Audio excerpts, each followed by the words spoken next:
En este día lo quiero invitar a un conversatorio con el obispo auxiliar Enrique Balsán, con Hernán Rojas, hermano jesuita, teólogo de la Universidad Católica del Norte, como también con Javier Cortés, quien es teólogo del Instituto de Ciencias Religiosas y Filosofía, también de la Universidad Católica del Norte. En esta jornada queremos abordar temas tan importantes como el jubileo que estamos viviendo actualmente, como también lo que son las indulgencias. Obispo auxiliar Enrique Balsán, bienvenido a esta jornada de conversación. Gracias, Carlito, por la introducción. Bienvenido también a usted y también a todos los auditores y telespectadores también que nos están siguiendo. Saludo a mi hermano Hernán, a Javier, a mi amigo los dos en realidad. Hoy día queremos conversar, ¿cierto?, sobre un tema que ya estamos de pleno, ¿cierto?, de lleno en el año del jubileo 2025. Y queremos también hoy día entrar en un poco de detalle para profundizar el tema de las indulgencias. En primer lugar, este año que ya empezamos, ya hemos visto, ¿cierto?, parroquias que peregrinan a los templos jubilares. Recordamos que nosotros tenemos 4, que es la catedral, la iglesia catedral de La Serena, la iglesia Inmaculada Concepción de Vicuña, el santuario del Niño Dios en Sotaquí, y la Virgen del Rosario de Andacollo. Entonces, ya hemos visto, ¿cierto?, parroquias, grupos que han peregrinado, ¿cierto?, a estos lugares para celebrar este año, ¿cierto?, el jubileo. Quisiera empezar este conversatorio que profundicemos un poquito el tema de este jubileo, de qué significa, de dónde viene, cuáles son los objetivos del año jubilar. Bien, y quisiera detenerme un poco a precisar la palabra, en el fondo, jubileo. ¿Qué entendemos cuando se menciona la palabra jubileo? Y ahí hay una historia que nos remonta justamente a la Sagrada Escritura. En el Antiguo Testamento, para los cristianos, porque en el fondo las Sagradas Escrituras judías, en el fondo, para ellos es simplemente la Tanaj, en el fondo, pero dentro de la Torá, la ley, que son los 5 primeros rollos o libros de la Biblia judía para nosotros, el Pentateuco, hay un libro que constituye un libro central de la práctica ritual y cultual, que es el libro del Levítico. Y ahí en el libro del Levítico encontramos, en el capítulo 22, versículo 10, la referencia al jubileo como una celebración de un año santo que está relacionado con la misericordia y el perdón y asociado con la celebración del acontecimiento salvífico liberador por parte de Dios al pueblo de Israel. Ahora, lo interesante que este año o este acontecimiento era enmarcado por un anuncio que se hacía mediante un instrumento sonoro, que era un cuerno de un carnero, que en hebreo es la expresión Yovel. Yovel, sí. Esta expresión hebrea, de esta lengua semita, hace alude, entonces era muy, como muchos de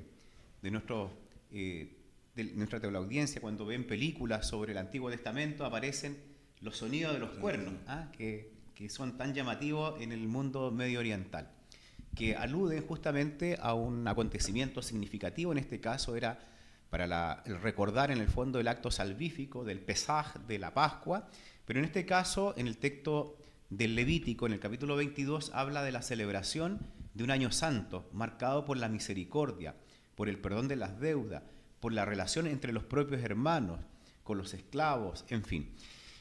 Y esta palabra, Yovel, palabra hebrea, cuando nuestro santo San Jerónimo, ¿cierto?, biblista, conocedor también de la lengua hebrea y griega, y hace un trabajo tan importante que es la traducción de la Biblia, la Vulgata, y se llama Vulgata porque fue una de las traducciones de mayor alcance, fue más popular, del vulgo, Vulgata, sí. Entonces, se encuentra con este término Yovel y él lo traduce por jubileum, expresión latina que está asociado al júbilo, a la alegría. Entonces de ahí de alguna manera incide ya en el periodo medieval donde se instala en el fondo la celebración del año jubilar, como lo tenemos en la historia de la Iglesia, del año 1300, como uno de los primeros acontecimientos. Sí, entonces, sí. está la asociación en el fondo con la alegría de celebrar años ligados. Ahora, aquí hay una distinción con respecto al pueblo judío, porque la Iglesia lo plantea en la perspectiva de acercarnos más a Dios, de una experiencia de la misericordia de Dios y del perdón, que va a ser justamente el énfasis cristiano que va a tener justamente la celebración del jubileo. Este año jubilar, ¿cierto? Lo recordamos a nuestros auditores que fue proclamado por nuestro querido Papa Francisco, que en paz descanse, seguramente que nos está intercediendo por nosotros, y seguramente que lo vamos a seguir este año por el actual Papa León, ¿cierto? Porque es una cosa... a lo mejor, hermano Hernán, usted puede decirnos algo sobre la bula con la cual, ¿cierto?, el Papa Francisco inició este año. Spes non confunde, ¿cierto? Hola, bueno, un saludo a todos los auditores y teleauditores. Sí, una cosa complementaria, y lo conversábamos en la preparación con Javier también, como hay un sentido social muy fuerte en los jubileos, tanto sobre todo en el Antiguo Testamento o en la escritura judía, que tiene que ver con eso, del perdón de las deudas, la remisión, quienes habían sido hechos esclavos por deudas, era lo que pasaba cuando alguien no podía pagar una deuda, se transformaba en esclavo. Ninguna de esas cosas eran definitivas para el pueblo judío, sino que tenían un plazo de término que era cuando llegaba el año del jubileo, que si no me equivoco, Javier, tú me vas a ayudar, son 49 años, ¿no? Sí, cada 49 años. 49 años y venía la convocatoria del otro jubileo. Sí, y la Iglesia con variedades, como decía Javier, desde el año 1300, lo ha hecho ahora cada 25 años, más jubileos extraordinarios que hemos tenido algunos. Y tal vez algo particular de este jubileo que está en la bula que decía el Papa Francisco es que ha puesto un énfasis particular en la esperanza. Entonces tiene ese lema de ser peregrinos de la esperanza, que recoge cosas muy centrales del ser cristiano, ¿no? Esto de San Pablo, que nuestra patria está en el cielo, nuestra patria no está aquí, que quiere decir que todos los seres humanos vamos caminando, nos experimentamos incompletos y en camino hacia Dios más explícito, más implícitamente. Y por ahí vamos a llegar al tema de las indulgencias, porque tiene bastante que ver con esa gradualidad que tiene. Entonces es un año, un jubileo para como volver a la esperanza, para recuperar la esperanza cuando nos sentimos más abatidos, más golpeados por la realidad, para retomar la esperanza como algo fundamental de nuestra vida cristiana. Toma un poco de esta idea, ¿cierto?, que dijo Hernán, que yo le mencioné también al comienzo, que hay peregrinaciones, o sea, distintas parroquias o grupos de personas han peregrinado, han ido, por ejemplo, a Andacollo, recordamos la asamblea diocesana, multitudinaria, ¿cierto?, que fuimos ahí a Andacollo, otra parroquia fueron a Vicuña. Entonces, esta idea de peregrinar, como decía Hernán, esta idea de un caminar. Nosotros, como dice San Pablo, no somos ciudadanos de esta realidad, sino la realidad nuestra es el cielo, lo que nosotros llamamos el cielo. Está con Dios para siempre, para siempre. Entonces, esta idea de peregrinar a Roma, peregrinar al Camino de Santiago de Compostela, peregrinar a lo mejor a Tierra Santa, ¿cierto? Este peregrinar, o sea, caminar, refleja, ¿cierto?, el caminar nuestro, de cada uno, hacia la eternidad, hacia la casa propia nuestra, que es con Dios. O sea, la realidad, ¿cierto?, que nosotros no terminamos acá, sino más bien hay algo, esperanza, estamos esperando algo, o mejor dicho, alguien, ¿cierto?, que es el Señor para siempre.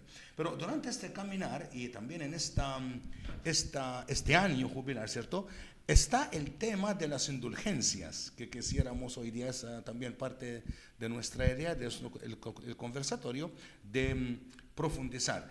Se dice que cuando uno peregrina, ¿cierto?, se peregrina, se celebra la Eucaristía, se confiesa, ¿cierto?, antes de la Eucaristía, se reza el credo, se reza también por las intenciones del Santo Padre, decimos nosotros comúnmente, para ganar las indulgencias,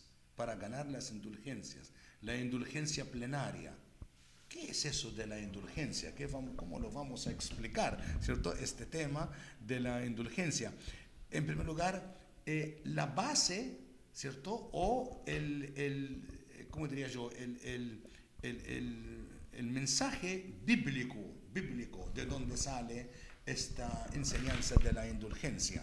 Sí, Javier. bueno, hay un documento que es muy importante para comprender las indulgencias, que es un texto después del Concilio Vaticano II, del Papa Pablo VI, y justamente se llama Doctrina de las Indulgencias, el famoso Indulgentiarum Doctrina, que se publica en el 1 de enero de 1967. Y lo interesante es que el documento señala que la doctrina de las indulgencias, que se entiende en el marco de las celebraciones, se entiende las indulgencias plenarias y las indulgencias parciales. Pero se señala ahí que el fundamento bíblico está relacionado con la experiencia salvífica y la experiencia del perdón de Dios. Porque así como el jubileo y como las propias indulgencias en esta dinámica de peregrino, dicen relación con este acercamiento, este encuentro a Dios, porque este camino que hacemos como cristianos es un camino que queremos en el fondo alcanzar justamente este encuentro con el Señor, y no lo hacemos solos, sino que caminamos como iglesia, como comunidad, e incluso unidos en la comunión de los santos, sí, con aquellos que ya han partido. Sí. Entonces, propiamente el fundamento bíblico hay que entenderlo en una temática más amplia que está relacionada justamente con la acción salvífica de Dios en Cristo. Entonces, Cristo asume en el fondo las consecuencias de nuestros pecados, y es la víctima, ¿cierto?, de inmolación en la cual ha sido reconciliado la humanidad con Dios. Hemos sido purificados en su sangre, y se dice en el fondo que por medio de las indulgencias podemos en el fondo alcanzar justamente, por la confesión alcanzamos en el fondo el perdón de los pecados, pero las indulgencias también nos permiten en el fondo saldar estas penas temporales que están asociadas justamente a la experiencia del pecado. Entonces aquí entramos en una temática bíblico-teológica más profunda del pecado, porque el pecado significa de alguna manera romper, ¿cierto?, esta comunión con Dios que tiene consecuencias.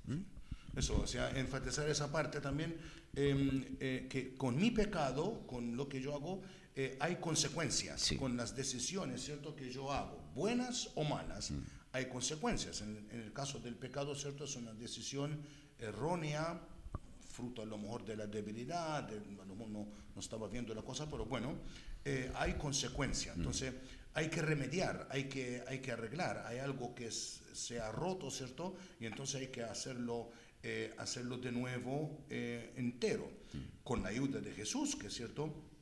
Javier mencionó esta idea, ¿cierto?, de redención, de salvación, y tenemos la imagen de Jesús en el bautismo, ¿cierto?, de él por Juan. Juan no entendió, o sea, ¿cómo le voy a bautizar yo? Y nosotros decimos, bueno, si era un bautismo para los pecadores, Jesús no hizo ningún pecado, nunca, pero Jesús toma sobre él, ¿cierto?, nuestros pecados para llevarnos a la salvación.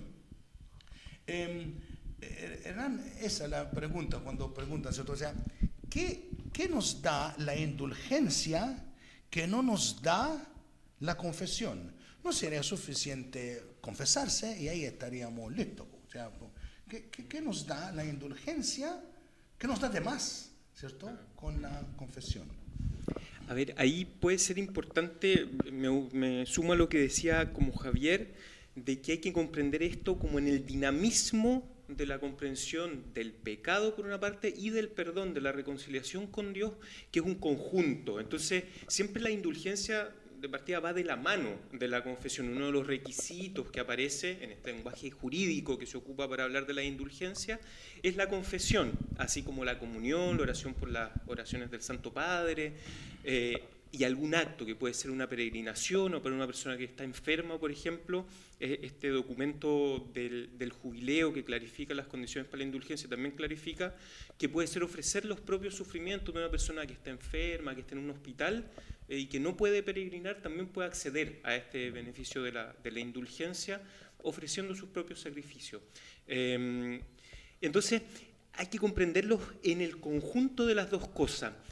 Me doy una vuelta un poco atrás a la historia de la indulgencia y hay que comprender que el sacramento de la reconciliación, de la confesión, como nosotros lo conocemos hoy día, empieza a desarrollarse más no empieza, pero se formula un poco más claramente en la Edad Media, a partir de monjes irlandeses justamente, que entran en Europa, y todo el procedimiento consideraba el reconocimiento de los propios pecados, la penitencia que hacía la persona y la absolución que se daba por parte del sacerdote o del ministro. Esto en algún momento de la historia se invierte y primero se da la absolución, como nosotros hoy día conocemos, y después se da lo que llamamos la penitencia, que es algún acto que se nos invita a hacer precisamente como muestra de nuestra cambio de actitud, que en último término lo que busca, la conversión, ¿no? Si fijan en varios de los pasajes del Evangelio en que Jesús perdona los pecados, dice, vete, yo no te condeno, en adelante no peques más. Esa es siempre la actitud. Así, en general, yo creo que la tradición cristiana, la tradición de la Iglesia tiene mucho que decir y mucho que enseñar a propósito de la dinámica de la reconciliación y el perdón. Nosotros hoy día de repente escuchamos que aparece un político, aparece alguien diciendo, pido perdón si pude haber hecho algo que... en la doctrina de la Iglesia la cosa funciona en que yo tengo que reconocer mi pecado, no si pude hacer algo, sino que porque yo me doy cuenta que hago algo, pido perdón. Hoy día a veces se nos olvida eso, que parte como del fundamento del perdón pasa porque yo reconozca mi culpa. Sí. Y lo interesante es que eso yo solo soy capaz de hacerlo en la medida que experimento la gracia y el amor de Dios como algo que me antecede, que viene antes de que yo haga algo. También con la indulgencia nosotros hablamos con este lenguaje de ganar la indulgencia, pero en último término yo no tengo que ganarme nada. La indulgencia es un regalo que Dios me da. Así como mis actos de conversión son también algo que Dios me da. Entonces, me doy una vuelta larga para decir por qué confesión e indulgencia, porque en cierto modo parte de esta sabiduría que yo decía que tiene la tradición cristiana, es decir, el pecado hace algo conmigo, no solo daña a otros, que es lo fundamental. El pecado, nosotros a veces tenemos una idea muy como jurídica del pecado. El pecado es transgredir una ley. No, en realidad no. La ley está ahí para mostrarnos que eso hace daño. Pecado es lo que hace daño. Hace daño a otros, hace daño a mí, hace daño a la creación, hace daño a nuestras relaciones. Y la indulgencia tiene que ver justamente con esas consecuencias del pecado. Si yo le robo algo a mi mamá, si yo le robo algo a un amigo, no le pago una deuda, una cosa es que yo le pida perdón a esa persona. Otra cosa es que yo le devuelva lo que le debo, lo que le robé. Entonces, en la dinámica del perdón supone también que yo transforme actitudes, que yo repare lo que he dañado. Y la indulgencia tiene que ver con eso. Si la confesión, la reconciliación tiene que ver con la reconstitución de una relación, la indulgencia tiene que ver con la reparación, con la restauración. Y porque somos peregrinos, justamente porque somos seres incompletos, vamos a decir, que siempre estamos a medio andar, a medio hacer, entonces ese proceso toma, vamos a decir, tiempo, o sea, tiene una gradualidad, que es lo que quiere representar la indulgencia. Y por eso la peregrinación es una tan buena imagen para la indulgencia y se la asocia, porque tenemos que hacer un camino de reconstituir lo que se ha dañado por el pecado. Sí.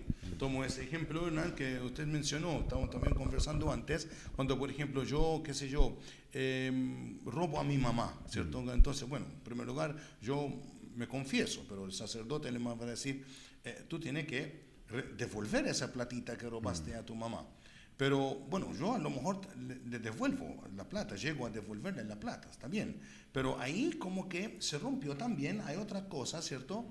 Que se rompió la confianza, herí a mi mamá porque no debería haberle hecho, y eso no es, digamos, de darle platito nomás, sino más bien es algo que hay que tener tiempo, ¿cierto?, para reconstruir de nuevo la confianza, el amor, ¿cierto?, la relación entre... Y eso pasa también cuando nosotros, en las relaciones, digamos, entre nosotros como personas humanas. Entonces, Javier, vamos un poquito como a otro tema. Entonces, nosotros muchas veces, ¿cierto? Con las indulgencias recordamos indulgencia, plata, purgatorio, ¿cierto? Martín Lutero, si me permiten, ¿cierto? Hablemos un poco de esta para aclarar también la situación, también como la vemos hoy día, reconociendo que sí, en la iglesia a lo mejor en la historia no siempre hemos hecho la cosa como deberíamos. Claro, sí, efectivamente cuando la palabra se instala así en los discursos, como en la conversación, y se habla de indulgencia, inmediatamente uno recuerda las clases de historia, el problema, digamos, de la crisis que provocaron el mal abuso de las indulgencias, el cual es interesante como el documento Indulgentiarum Doctrina, la doctrina de la indulgencia del Papa Pablo VI, recuerda y reconoce en el fondo que hubo abusos, que hubo en el fondo, no se interpretó o no se usó un uso adecuado de lo que significaba la indulgencia y en el fondo eso generó escándalo. Pero en una situación menor porque inicialmente las indulgencias tuvieron justamente esta dinámica de aproximación y cercanía a la experiencia del perdón de Dios. Ahora, yo quisiera, respondiendo a esto, pero reconectar un tema que lo mismo lo señala, digamos, los documentos del magisterio, que cuando se habla de las indulgencias y se habla del fundamento bíblico, hay un texto interesante que encontramos en los sinópticos y particularmente en el Evangelio de Mateo, que en el capítulo 12, donde Jesús, realizando sus acciones de sanación taumatúrgica, comienza a ser cuestionado por sus oponentes. Entonces dicen, la gente se maravilla por la acción de Dios en la acción que hace Jesús, en la acción milagrosa, ¿cierto?, de sanar a un enfermo. Esto tiene una significación muy profunda en el judaísmo porque los enfermos quedaban como marginados, quedaban en la periferia, no son parte de la comunidad, y Jesús los restituye en su dignidad y los integra en la comunidad. Pero algunos dijeron, no, esto no lo hace en el nombre de Dios, sino que lo hace por el poder de los demonios o de un demonio. De Belcebú. De Belcebú, exactamente. Entonces, ahí Jesús, en el texto del capítulo 12, dice, os digo, dice, todo pecado y blasfemia se perdonará. Una blasfemia es una cosa muy fuerte, es hablar contra Dios en el fondo. Y dice todo pecado, es decir, toda acción que transgrede, que rompe la relación de la comunidad, de la comunión más bien entre con Dios y también con los hermanos, es perdonado.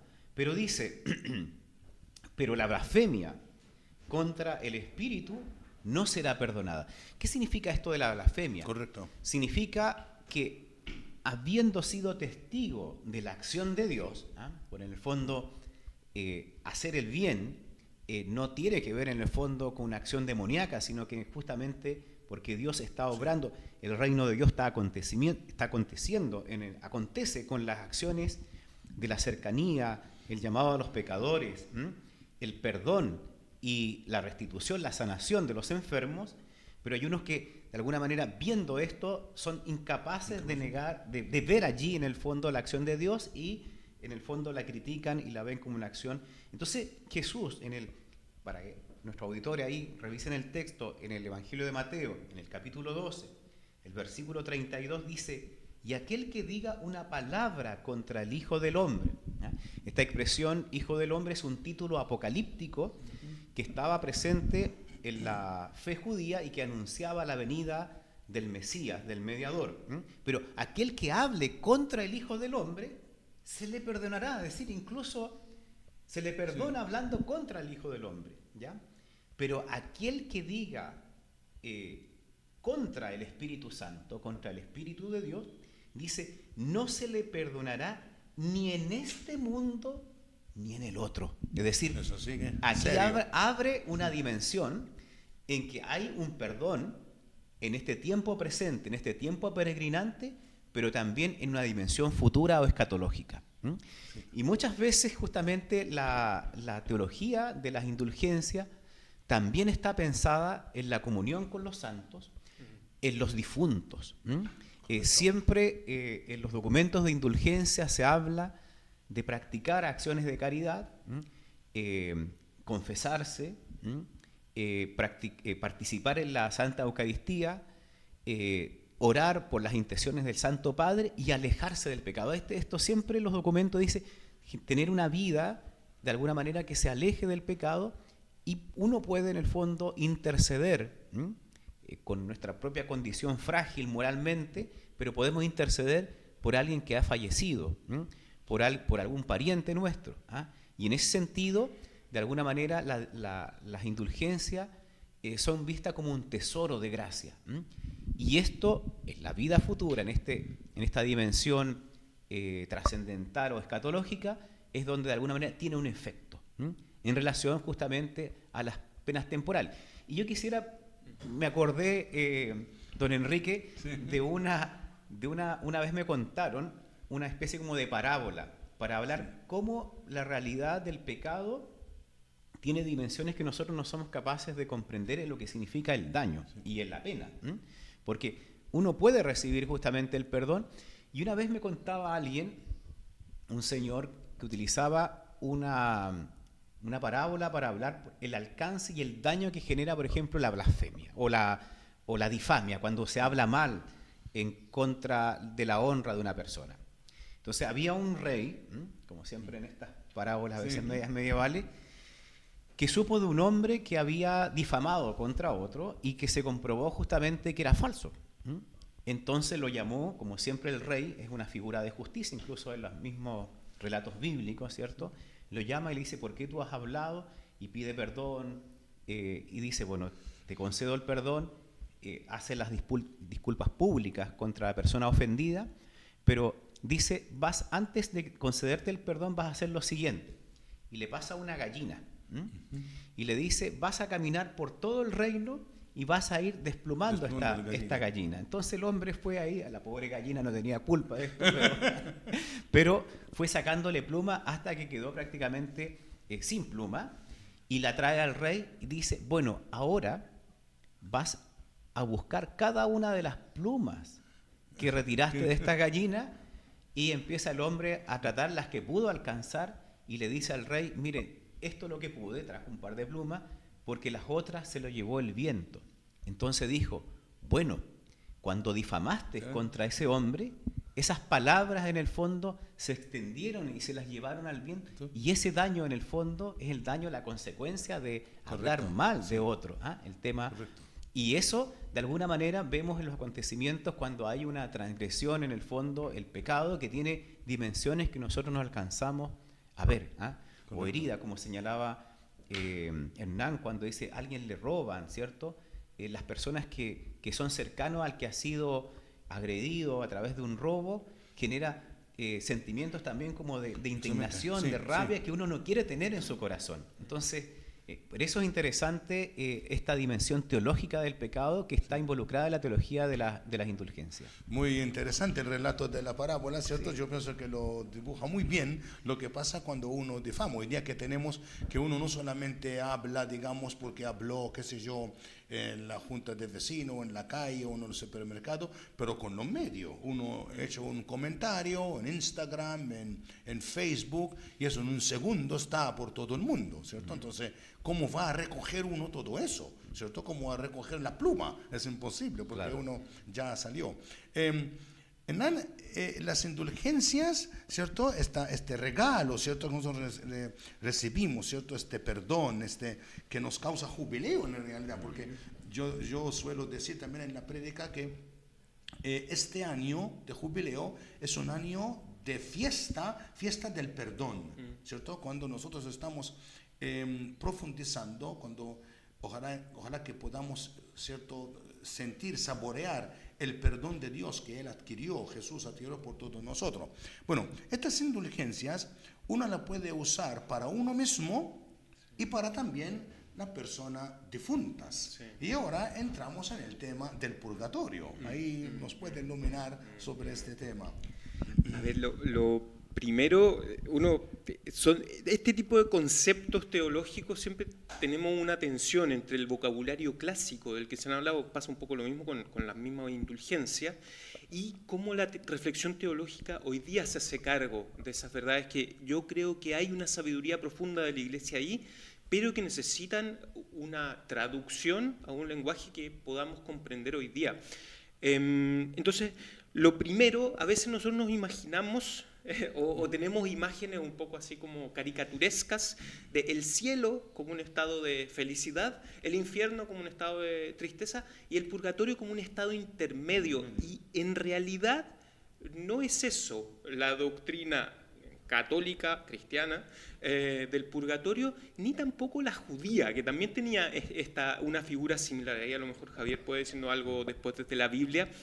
La idea del purgatorio, primeramente cristiana, católica, tiene que ver con un estado de preparación al cielo, a la felicidad, de disposición al cielo. Entonces no es un estado intermedio donde vamos a ver qué pasa, si nos vamos al cielo o al infierno, sino que es la antesala del cielo. Entonces el último término tiene que ser un lugar de gozo, ¿sí? Es un lugar de disposición, ¿sí?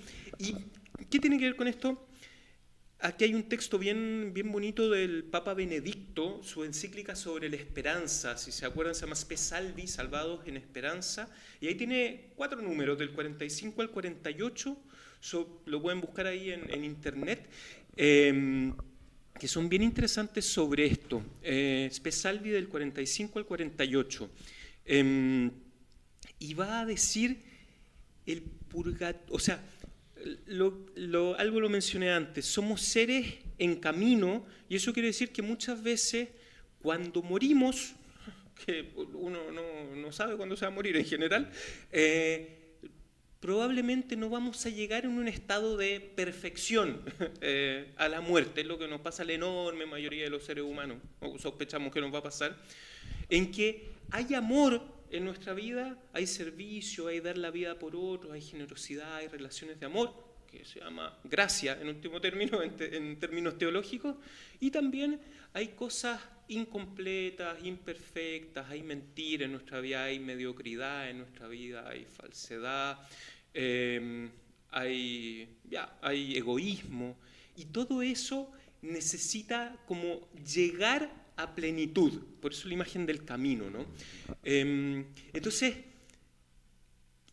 claro, la idea, el presupuesto es, para ver a Dios necesitamos tener los ojos limpios, y eso no lo podemos hacer nosotros mismos, sino que tiene que ser hecho por gracia de Dios. No somos nosotros los que lo conseguimos, sino Dios mismo el que lo da.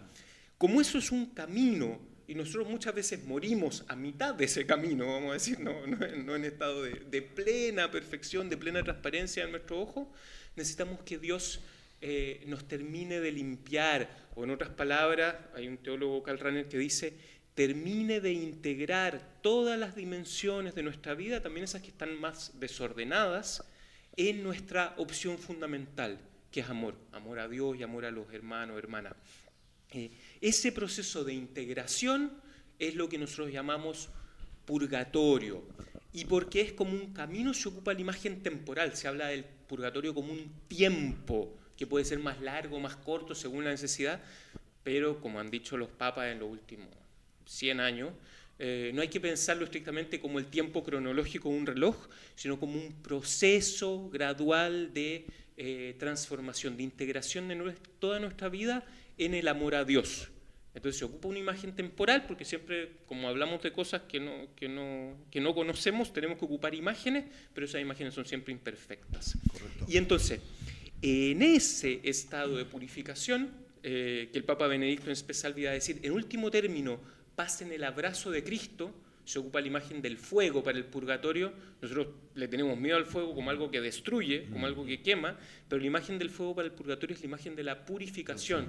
En el fuego se purifican los metales, ¿sí? Se le sacan las cosas malas al oro, a los metales valiosos. Y porque nuestra vida es valiosa para Dios, se ocupa la imagen del fuego para decir, así se limpia. Y esa limpieza ocurre en el abrazo de Cristo. Dice, en el encuentro con el rostro de Jesús se muestra lo que es falso en nuestra vida, lo que no vale, lo que es contaminación, lo que es engaño, lo que es egoísmo, y se muestra, se revela, se integra, se planifica aquello que es amor a Dios.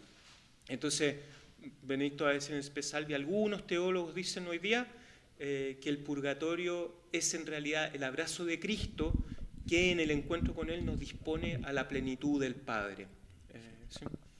Sí, pero a lo mejor hay que profundizar un poquito, que bonito, ¿cierto? Creo yo, esta imagen, pero ¿cómo ahora entran las indulgencias en todo esto de como nos dijo Hernán, ¿cierto?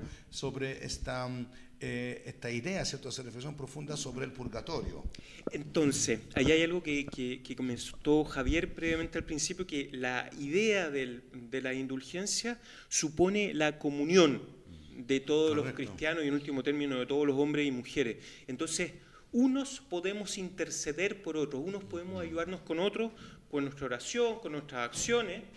Entonces, por ejemplo, nosotros, esto no es solo una convicción cristiana, nosotros podemos rezar a nuestros difuntos para que nos ayuden en algo. Eso lo hacemos, a veces le pedimos a una abuelita, a un abuelito que nos ayude, que ya ha fallecido, que nos ayude en una situación. Nosotros también a la inversa, porque estamos todos unidos, esa es la idea de la comunión de los santos, podemos ayudar a los que están en ese estado de purificación, de integración de toda la vida, que sería el purgatorio, a que eso ocurra. ¿Y cómo lo hacemos? Por medio de nuestras oraciones.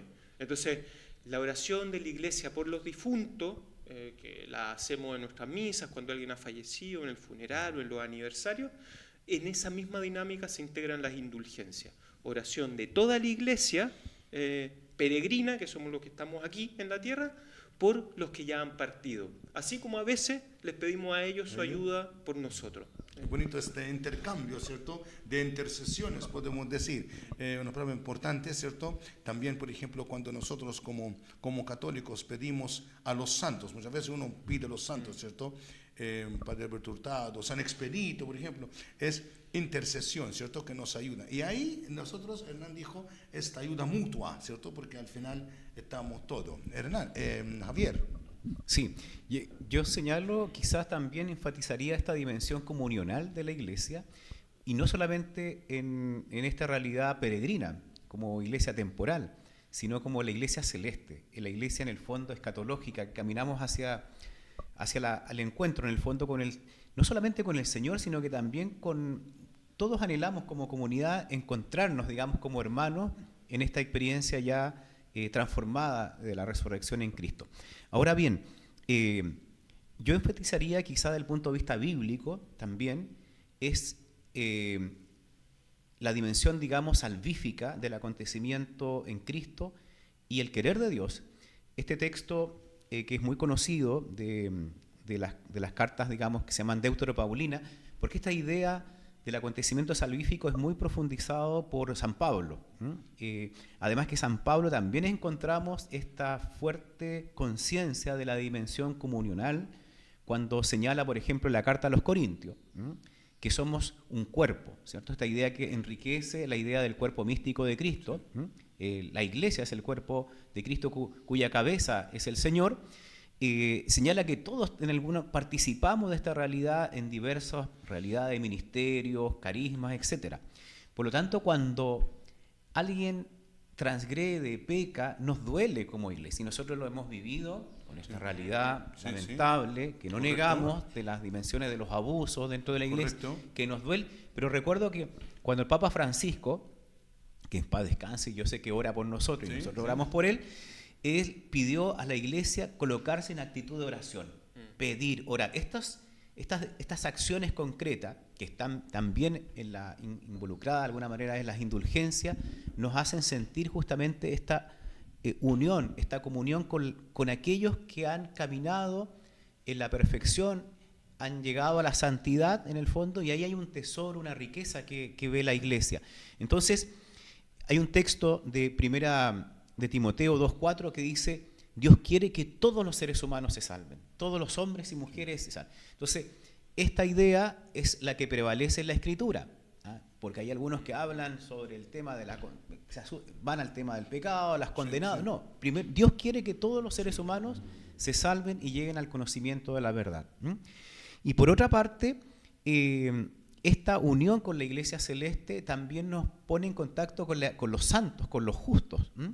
Entonces, ahora, hay palabras que a veces fueron mal, porque se habla en el fondo, se utilizan los documentos como un lucrar en el fondo, no en bienes económicos, sino que en el fondo en bienes espirituales, en enriquecer justamente en esta dimensión de lo que falta en términos de las penas temporales, porque las indulgencias son parciales o plenas. Y recuerden que va en relación a la pena temporal de los pecados ya perdonados, a estas deudas, a estos aspectos que no alcanzamos a concretar.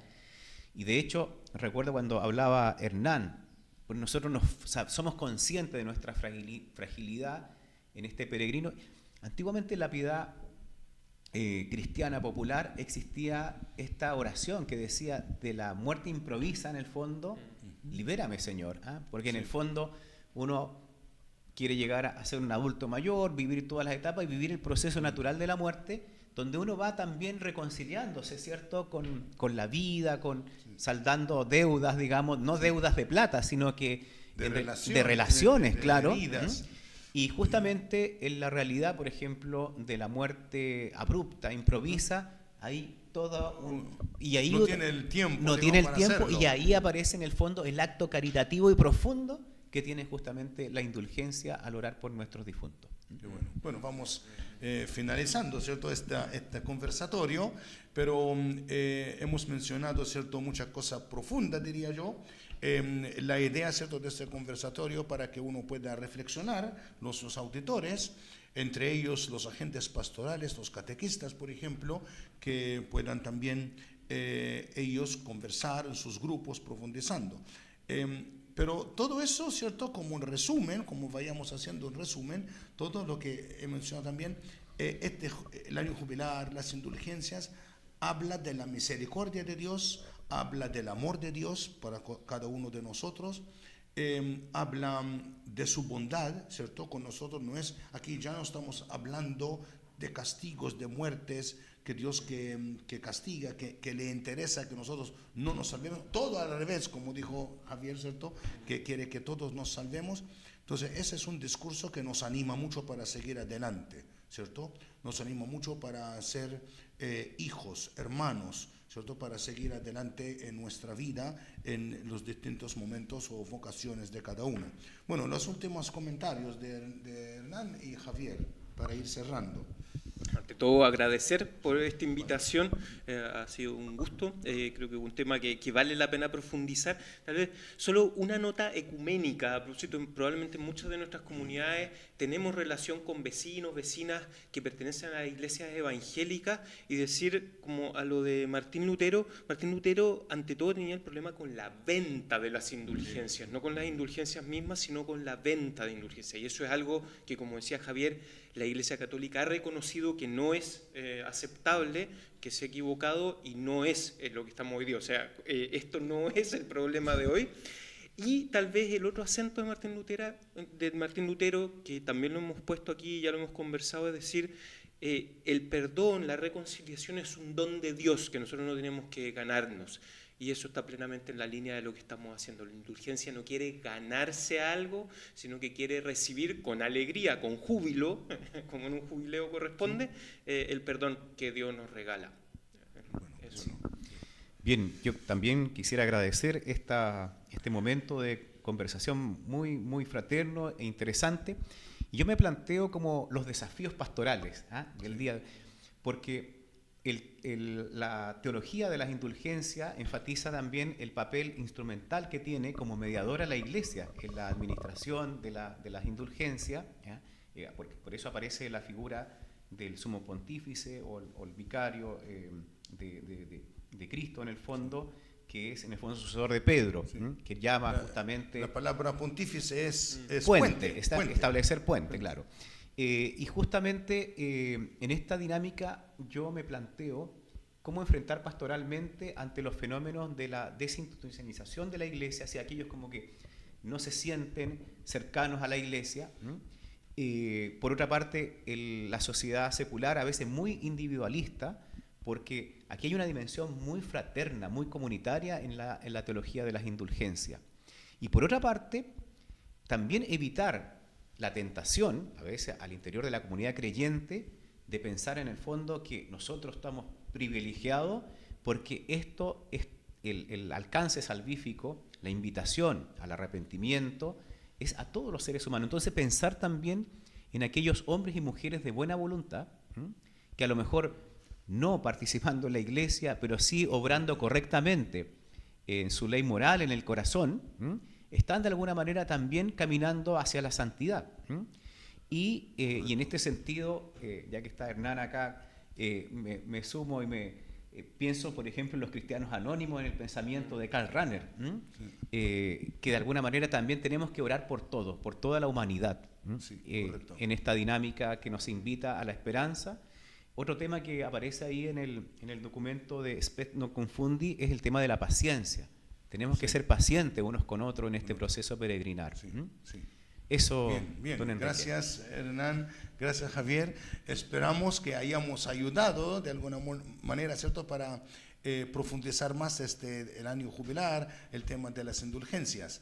Y bueno, nosotros queremos desearles un buen año jubilar, las comunidades, que sigamos celebrándolo, que sigamos saboreando el amor, la misericordia, la bondad de Dios con cada uno, cada una de nosotros. Y de todo corazón les deseamos la paz, muchas bendiciones.